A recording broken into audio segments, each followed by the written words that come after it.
वक्त था प्यारे नबी की नबूत का। हुसूल का वक्त था जब नबी पर वही नाजिल हो रही थी। ठीक उसी वक्त वहां नजर आया कि काबा के सामने नई नई मूर्तियों को सजाने के लिए दूसरे मुल्क से एक काफिला मुख्तलिफ किस्म की मूर्तियों के साथ मक्का आया। अबू सफियान और उमय्या बिन खल्फ उन्हें देखकर बहुत खुश हुए। कुछ देर बाद अबू लहब घर के अंदर मूर्तियों को सजाने लगा। उसी वक्त उसकी बीवी बोली, तुम मोहम्मद को क्यों नहीं रोकते? वो तो अगर चाहे तो अपनी बेबी खदीजा के साथ बहुत सुकून से रह सकता है, तो फिर वो बार बार हमारी मुखालिफत क्यों कर रहा है? अबू लहब ने कहा, डरने की जरूरत नहीं, हमारे खुदा हमें बचा लेंगे। मक्का की हालत इस वक्त ऐसी हो चुकी थी कि पूरे मक्का और उसके आसपास हर जगह बदपरस्ती आम थी। हर कोई अल्लाह के साथ शर्क में मुब्तला हो चुका था। उधर मोहम्मद पर गारी हुर्रा में वही नाजिल होने लगी। 3 दिन बाद रसूल शदीद बुखार के साथ घर लौटे तो उनके सहाबा और चचा अबू तालिब उनकी फिक्र करने लगे। अबू सफियान, अमिया और मक्का के सरदार एक दिन अबू तालिब के घर आए और उसे धमकी दी कि मोहम्मद को समझा लो कि वो अपने तमाम काम छोड़ दे। अगर जरूरत पड़े तो हम मोहम्मद को मक्का का सरदार बना देंगे और उसे बेशुमार दौलत देंगे। लेकिन रसूल ने उनकी तमाम बातों को मुस्तरद कर दिया। इधर आतबा बिन रबिया के बेटे हजीफा को इस्लाम कबूल करने पर सजा दी जाने लगी। बाद में अपनी हजीफा की बहन जो अबू सफियान की बीवी थी और उसका भाई वलीद भी उसकी मुखालिफत करने लगे। हजरत हदीफा उस वक्त घर से निकल कर चले गए। दूसरी तरफ मक्का के जालिम हुक्मरानों के खौफ से नबी के सहाबा छुप छुप कर रात भर इस्लाम कबूल करते रहे। एक दिन वो अल्लाह की इबादत करते करते सुबह कर देते, फिर जो जहां था अपने घरों में छपने के लिए चला जाता। नबी के एक सहाबी रात भर घर वापस न लौटे तो उनके वालिदैन परेशान हो गए। जब वो घर वापस आए तो उनके वालिदैन ने पूछा, तुम कहां थे? इसी वक्त घर में रखी हुई मूर्ति हाथ लगने से गिर गई और वहीं टूट गई। उनके वालिद बोले, तुमने यह क्या गजब कर दिया? यही खुदा तो हमें हमेशा बचाता था और तुमने उसे तोड़ दिया। तब वो सहाबी बोले, जो खुदा अपनी हिफाजत खुद नहीं कर सकता वो हमें कैसे बचाएगा? ये सुनकर उनके वालिदैन ने कहा, तुम मोहम्मद के साथ रहकर अपनी बर्बादी खुद बुला रहे हो।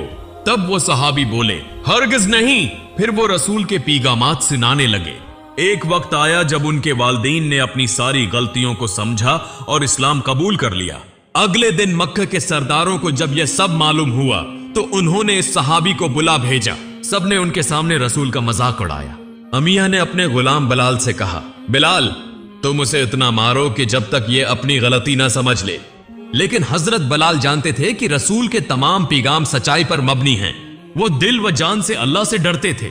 चुनांचा बिलाल ने अपने मालिक अमिया के सामने साफ कह दिया, ये मैं कभी नहीं कर सकता। तब अमिया हजरत बिलाल को सहरा में ले जाकर उन पर बेहद जालिमाना तशद्दुद करने लगा।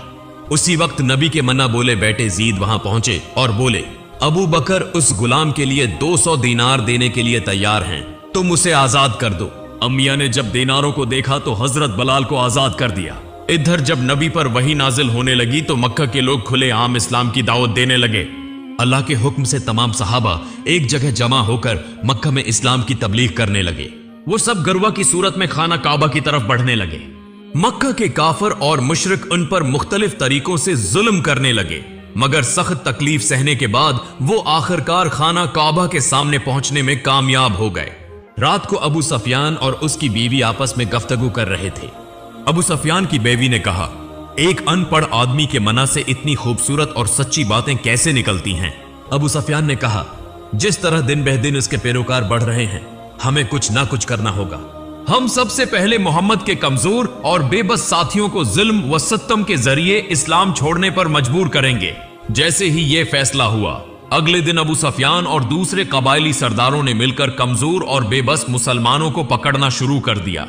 उन्होंने उन पर बेअंतहा जालमाना तशद्दुद किया। यहां तक कि एक मौका पर अबू जहल ने हजरत समिया को शदीद जख्मी करके शहीद कर दिया।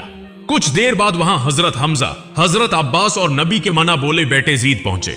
जब उन्होंने सहाबा की तकलीफदह हालत देखी तो जीद ने कहा, तुम लोग हबशा चले जाओ, क्योंकि वहां का बादशाह एक नहायत इंसाफ पसंद और दीनदार ईसाई हुक्मरान है। चुनांचा सब लोग वहां रवाना होने लगे।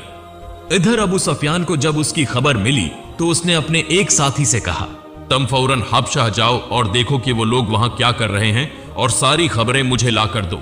चुनांचा उसने उस आदमी को हबशा भेज दिया, क्योंकि अगर मक्का से बाहर अबू सफियान की हरकतों की खबर फैल जाती तो उसके